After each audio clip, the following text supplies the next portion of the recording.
Welcome back to Bizarre Books, the channel where I narrate the books that no one else will. Some may find content from this channel disturbing, so viewer discretion is strongly advised. If you derive value from this channel and want to support my efforts, please consider donating via the links provided in the description below this video. If you do donate, you can request a specific book or chapter that you'd like to hear me narrate. Firstly, a brief note on the order of this book. It is comprised of almost 500 pages, but I will only be focusing on the 263 written by Brady himself, and the 3 pages by Dr. Alan Keightly that make up the foreword. The book is separated into 2 parts. The first gives Brady's perspective on serial killing in general, the second examines a different serial killer each chapter. Now without further ado, The Gates of Janus, Serial Killing and Its Analysis by the Moors murderer Ian Brady. Foreword by Dr. Alan Keightly. As soon as I received and began to read this manuscript, I knew that I had a remarkable document in my hands.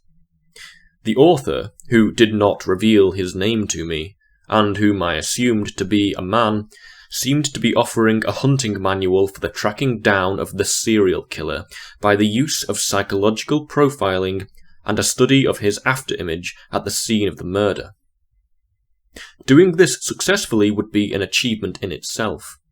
I leave others at the knife edge of forensic investigation to judge its efficacy in the pursuit of what the author calls the greatest and most dangerous game in existence: man.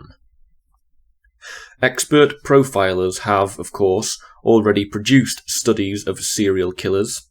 FBI detective Robert Ressler wrote the substantial Whoever Fights Monsters. His associate at Quantico, John Douglas, produced Mindhunters.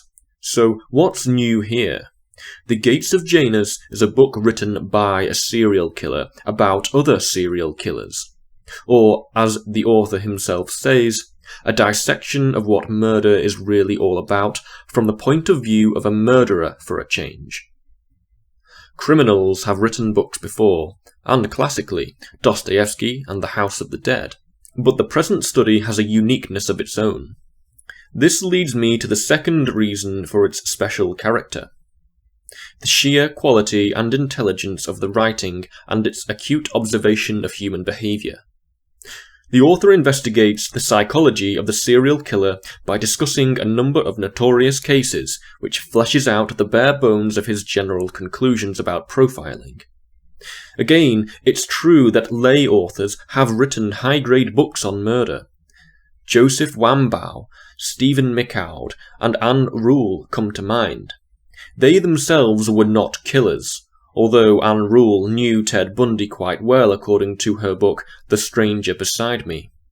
But Bundy remained the stranger beside her. A murderer writing on murder possesses a perspective denied crime writers and detectives. As the author of The Gates of Janus sees it, we are all beyond one another's experience, but hauntingly not so far beyond. Most books, particularly in the true crime genre, are simply books about books. This one is an exception. It is mercifully free of footnotes, or should we say footprints. In his own field of disturbing expertise, the author speaks with great authority and originality. The third reason for the uniqueness of this study is, for me, the most fascinating. Although I have read a great deal in the areas of true crime and criminal psychology, my own field is philosophy and religious studies. I am interested by the philosophical and spiritual light it sheds on the dark corners of homicide and its occult dimensions. It is apparent that the author has spent a great deal of time reading and reflecting on the world he once knew prior to his years monastically shuttered within a prison cell. The result reaches a rare level of philosophical maturity, a spiritual perspective of existential relativism, questioning vital issues in psychology, philosophy, and theology. The author shrewdly observes that psychiatrists rarely stray into the field of philosophy. Psychology, like every other discipline, has hidden metaphysical assumptions regarding human identity and the nature of reality. The poverty of Western academia in the fields of psychology, philosophy, and theology is highlighted by their failure to respond radically and passionately to the idea, the assumption, that life is meaningless.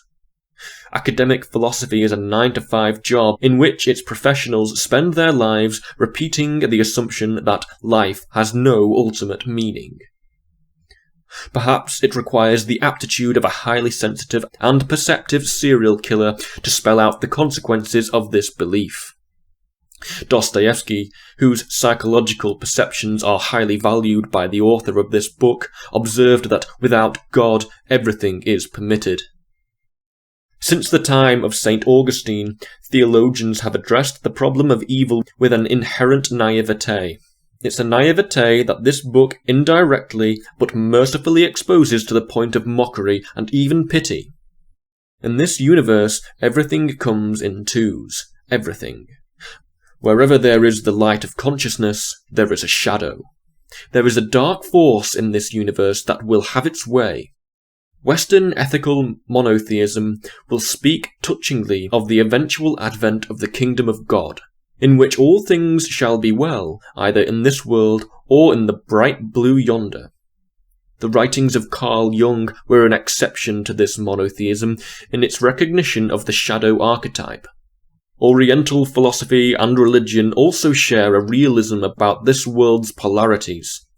Humans think in categories and divide in thought what remains undivided by nature. Western culture, by and large, is a celebration of the illusion that light may exist without darkness, good without evil, and pleasure without pain. This book will have none of it. It leaves the challenge on the table. Is there really a great gulf between the instincts of a serial killer and the public at large? Wittgenstein said, "Man can regard all the evil within himself as delusion. But is there what Kierkegaard would call a fatal defect in everybody? One hoped that the present study goads the philosopher, psychologist, and theologian into talking turkey and addressing the real issues. The author asks us to look through the lace curtain of the conventional world, to wake up from the ontological sleep, and see the world in its terrifying grandeur.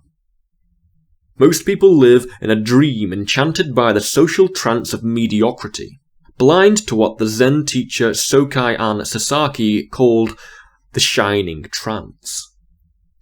Imprisoned for years with psychopaths, psychotics, and schizoids, the author has seen things the rest of us can scarcely dream of.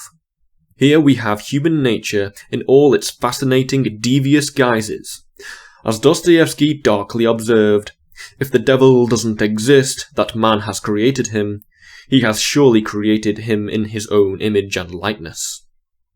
In this book, we are in a short time introduced to the extremes of behaviour, the psycho-spiritual quagmire.